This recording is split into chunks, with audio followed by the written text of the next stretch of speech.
Pradah Indonesia gelar donor darah di Pura Aditya Jaya, Rawamangun.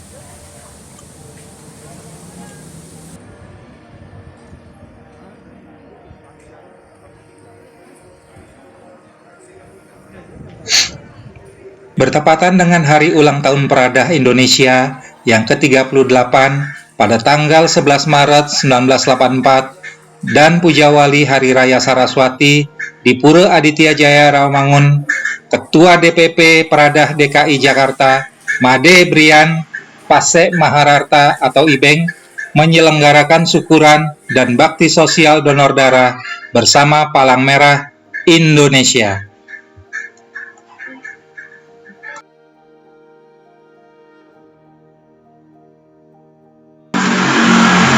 Donor darah yang berlangsung pada tanggal 20 Maret 2020 bertepatan dengan berkumpulnya warga Tempek dari seluruh Jakarta untuk ngayah atau bergotong royong mempersiapkan segala sesuatunya untuk Hari Raya Saraswati.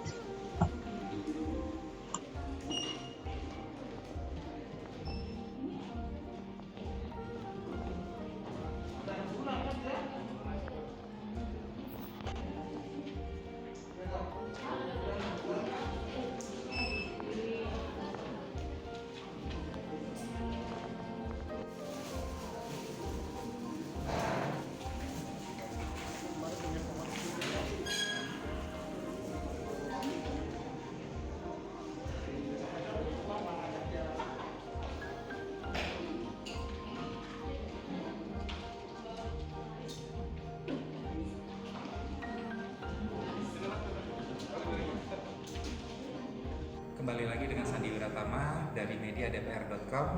Kali ini kita bincang-bincang dengan Bli Ibeng, Ketua DPP Pradah DKI Jakarta. Nah, Bli Ibeng, ada acara apa nih kali ini di Pura Aditya Jaya, Rawamangun? Ya, kebetulan bertepatan di hari ini kita ngayah. Yang pertama memang rangkaian dari hari ulang tahun Pradah Indonesia ke-38. Itu 11 Maret kita merayakan ulang tahun kemarin. Dan kami ngayah untuk persiapan perayaan Saraswati dan Puja Wali yang ke-95 Pura Aditya Jaya Rawamangun. Iya, rangkaian upacaranya apa aja nih? Jadi kemarin kita salah satunya syukuran ya, secara sehat juga ini merayakan ulang tahun Pradah, dan juga yang sekarang ini agendanya bakti sosial. Misalnya di Puja Wali sekaligus perayaan Saraswati tanggal 2 Maret. Jadi tadi kita bakti sosial donor darah.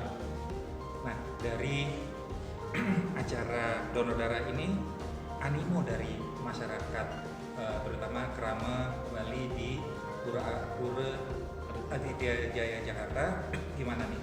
Ya, ini di luar ekspektasi juga sih sebenarnya. Jadi yang agenda awal kita memang maunya memang pas di tanggal 26 ataupun hari Saraswatinya gitu. Kemudian dari pihak panitia Puja Wali menyarankan sekaligus Ketua Banjar kemarin, kenapa nggak di pasnya ayah gitu yang tanggal 20 gitu. Itu warga juga lagi berkumpul, jadi kemarin kita dibantukan juga oleh Ketua Banjar dan juga tempe-tempe di Rawamangun, Jakarta Timur ini ya. Tadi lumayan baik juga, jadi di jam-jam masih pagi itu mungkin masih beberapa orang ya, menjelang siang makin banyak yang datang, dan bahkan tadi sampai terlambat dia ikut donor darah gitu. Itu luar biasa proses.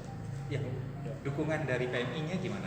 Ya sangat bagus sekali ya, karena salah satunya saran dari PMI ini kan membutuhkan juga dengan kondisi seperti ini. Jadi tadi saya juga sempat nanya, hari ini memang fokusnya di Rawamangun, kemudian besok juga ada lagi kegiatannya, dan kami sangat berterima kasih juga karena melihat keramik kita sendiri yang menyempatkan diri untuk berdonor gitu kan. Iya, banyak yang belum tahu nih tentang Pradah Indonesia. Nah, Bli Ibeng bisa jelaskan nggak? Pradah Indonesia itu apa sih? Pradah ini kan satu perhimpunan pemuda Hindu Indonesia, yang mana memang pemuda-pemuda ataupun teman-teman anak muda yang beragama Hindu itu berkumpulnya ya di Pradah ini gitu. Kita satu organisasi kepemudaan yang memang mulai tahun 1984 kita sudah berkumpul, dan kurang lebihnya banyak yang memberikan suatu kontribusi juga ya. selain dari pendampingan untuk dharma agama maupun juga dharma negara.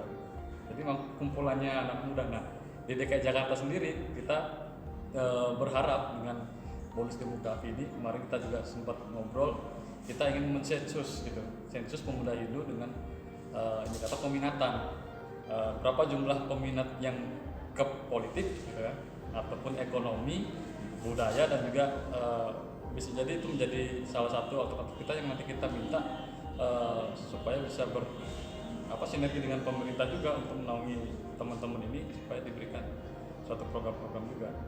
Nah, berdirinya kan sudah lamanya sejak tahun 1984. Kontribusi apa sih yang nyata gitu selain baksos gitu? Oh ya, jadi kalau kemarin memang salah satunya kayak pendampingan untuk kalau ada gesekan, terutama masalah toleransi agama, kemudian senior-senior di alumni Prada sendiri ada yang memang selain di birokrasi, mereka juga di sektor politik ya pastinya, kayak di Lampung itu ada, kemudian di di Bali, di Sulawesi.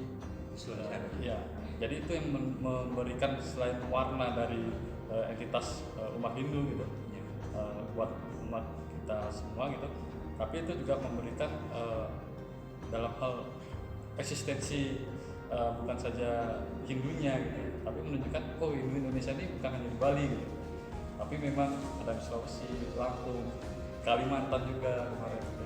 Jadi ada berapa DPD? DPD ya.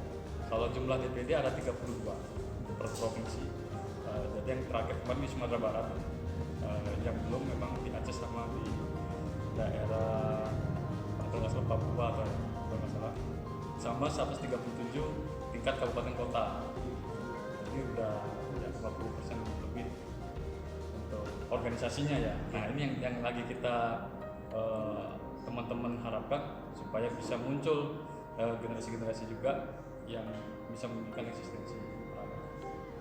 Iya, saya lihat kan cukup aktif ya di baksos ya. Nah, next kegiatannya apa lagi sih gitu selain baksos? Kalau yang di DKI sendiri, kemarin kita memang ada rapat dengan sensus itu ya. Jadi konsen kita lebih ke pemberdayaan ekonomi umat, terutama untuk generasi muda, karena situasi kemarin kita belajar juga gimana kita dituntut untuk menciptakan suatu lapangan kerja gitu kan, untuk meningkatkan ekonomi, dan kebetulan ini ada semacam teknologi ini kan juga membantukan. Nah ini yang kita dorong untuk membuat satu produk planner. Nah mudah-mudahan Astenggara kemarin kita udah koordinasi ke Pebimas Hindu, jadi beliau Haji Mudane juga mendukung, selain istilahnya fokus di pembinaan umat untuk edukasi ataupun pendidikan, kita akan coba untuk mencari alternatif ekonomi kreatifnya. Apakah sudah bisa diwujudkan dalam waktu dekat ini? Ini kayak kemarin kita pas Tahur Ageng, pas Pak Gubernur datang ke sini, kita udah suratin juga. Nggak tahu ini belum dipanggil juga. Dalam arti kita tetap ya, karena satu posisi politiknya adalah ibu kota sebentar lagi udah pindah gitu kan, dan DKI Jakarta akan menjadi pusat bisnis. Nah ini yang kita harapkan, terutama untuk generasi saya sama teman-teman, jangan sampai kita ditinggalkan organisasi ini, kemudian kita juga nggak bisa adaptasi dengan tagline baru untuk pusat bisnis ini. Minimal kita tetap harus bisa melek bisnis gitu, ekonomi kreatif ini yang harus diupayakan. Nah, selain jalurnya ke pemerintahan, adakah jalur-jalur lain yang akan ditempuh oleh Prada Indonesia? Ya, ada itu tadi, ada alumni kita yang memang fokus di kan, ada yang dia punya perusahaan-perusahaan juga gitu. Kemudian ada yang di fokus NGO ya, organisasi masyarakatan gitu. Ya, kita sering simak rambut, cuma kebetulan setahun kemarin karena kondisi juga ya, jadi agak terbatas. Tapi karena kemarin kita coba untuk buat sarsan, mulai terbuka lagi alumni untuk memberikan akses semua sektor. Iya, saya pernah mendengar itu akibat dari COVID-19 ini kan ada anak-anak yang kurang beruntung gitu, ditinggal orang tuanya, baik itu yatim maupun yatim piatu kan gitu, di Bekasi itu sudah jalan gitu. Mereka menyantuni anak-anak korban dari COVID-19. Nah, Prada Indonesia ini apakah punya program yang sama atau berbeda? Oh iya, itu memang belum sih, Belum ya. Nah, ya, selain program baksos, ekonomi kreatif gitu, untuk bisa memunculkan Prada Indonesia ke publik itu apalagi sih langkah-langkahnya? Ya, terdekat juga memang mau mengumpulkan teman-teman bukan hanya di Prada, tapi ada KMHD juga, terus KPSHD itu kayak turun-turuni di tiap banjar ya. Secara populernya lah kita bikin kayak ada semacam camp gitu. Jadi pemuda Hindu yang kita kumpul, kemudian apa yang bisa kita lakukan bersama gitu, kolaborasi gitu. Selain dari bidang edukasi itu tadi yang masalah pendidikan gitu, agama, itu juga produk nanti apa itu produk kebudayaan ataupun produk ekonomi.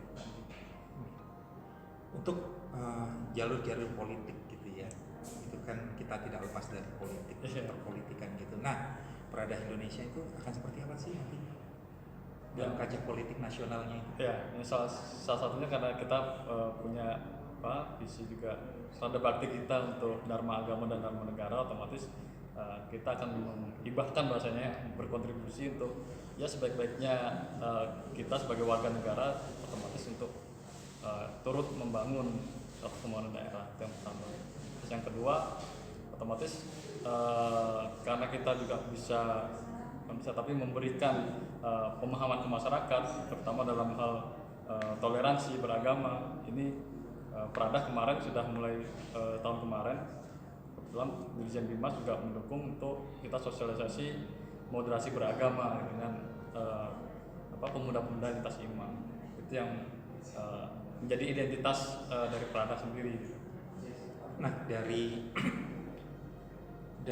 pemuda-pemuda yang lintas iman ini apakah diterima dengan baik atau bagaimana? Ya, sejauh ini masih sangat baik. Kita kemarin dari teman-teman pemuda Katolik, kemudian dari GP Ansor, kemudian juga ada dari Buddha, Sama Budi, itu kita masih sering ngobrol-ngobrol juga terkait salah satunya kondisi kebangsaan ini ya. Dan sejauh ini masih kita tetap bisa komunikasi. Ya, sebelum kita tutup acara nih, agar orang mau bergabung di Prada Indonesia, Mas Ipek, silakan. Ya, otomatis ini kan memang menyongsong bonus demografi ya, sangat strategis sekali untuk usia-usia kita yang produktif. Di Prada ini kan 17-35 tahun.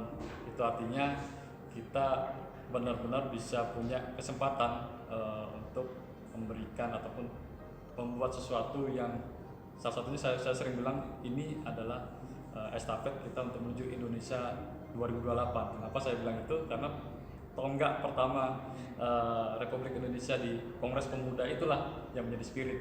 Jadi 1928 dan 2028 ini yang kita ingin pemuda itu benar-benar menjadi memberikan suatu peradaban baru di Indonesia gitu.